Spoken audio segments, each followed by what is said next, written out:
मुल्ला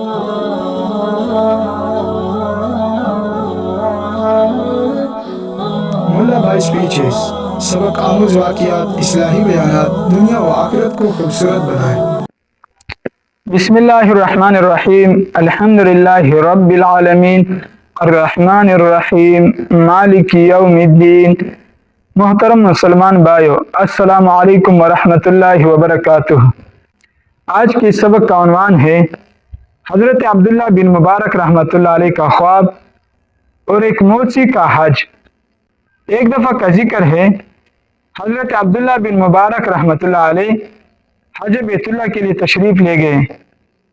हज से फरागत के बाद बैतुल्लाह में सो गए तो ख्वाब देखता है कि दो फरिश्ते आपस में गुफ्तगू कर रहे हैं। एक ने दूसरे से सवाल किया कि इस साल कितने हाजियों ने हज की सआदत हासिल कर ली। दूसरे ने जवाब में कहा कि इस साल 6 लाख हाजियों ने हज की सआदत हासिल कर ली, लेकिन इनमें से किसी एक की भी हज कबूल ना हुई सिवाय एक मौसी के जो दमिश्क के शहर में रहता है। अल्लाह पाक ने उसे हज का सवाब बख्शा और इसी की बदौलत बाकी हाजियों का भी हज अल्लाह ने कबूल कर लिया। तो हज़रत अब्दुल्ला बिन मुबारक रहमतुल्लाह अलैह ने जब ये ख्वाब देखा, बेदार हुए तो शौक पैदा हुआ कि इस मौसी की मुलाकात में करूं। दमिश्क शहर पहुंचे।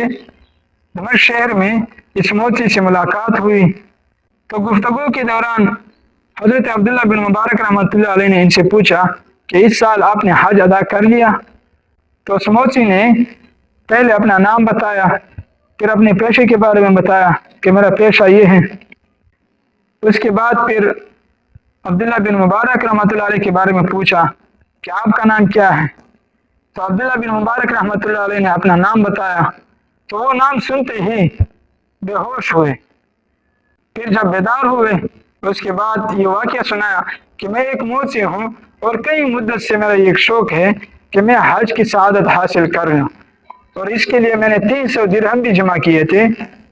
लेकिन एक रोज़ पड़ोस के घर से खाने की खुशबू आई तो मेरे घर वालों ने कहा कि इनके पास चले जाना, इनसे कुछ ले लें कि ये क्या पकाया है ताकि हम भी कुछ खाएं इनसे। तो मैं जब इनके घर गया, इनसे कुछ मांगा कि हमें भी कुछ दे दे ताकि हम भी खा लें। पड़ोस ने मुझे कहा कि ये खाना आपके लायक नहीं, क्योंकि मैं और मेरे अहले खाना कई दिन से भूखे हैं, खाने के लिए कुछ है नहीं। तो मजबूरन मैंने मुर्दार गधे का गोश्त लाया और अब वो पका रहे हैं ताकि कुछ पेट भर लें। तो मैंने जब ये सुना तो फौरन घर वापस आया और अपने घर वालों को ये बताया। तो इसी पर मशवरा हुआ कि ये जो दिरहम मैंने जमा किए हैं ये इनको दे देते हैं। मैंने वो 300 दिरहम उठाकर अपने पड़ोस को दिए कि इससे अपने लिए कुछ खाने का मंगवा ले। तो हज़रत अब्दुल्ला बिन मुबारक रहमतुल्लाह अलैह ने जब ये सुना तो फरमाने लगे कि फरिश्तों ने सही कहा है और अल्लाह पाक बेहतर फैसला जानता है।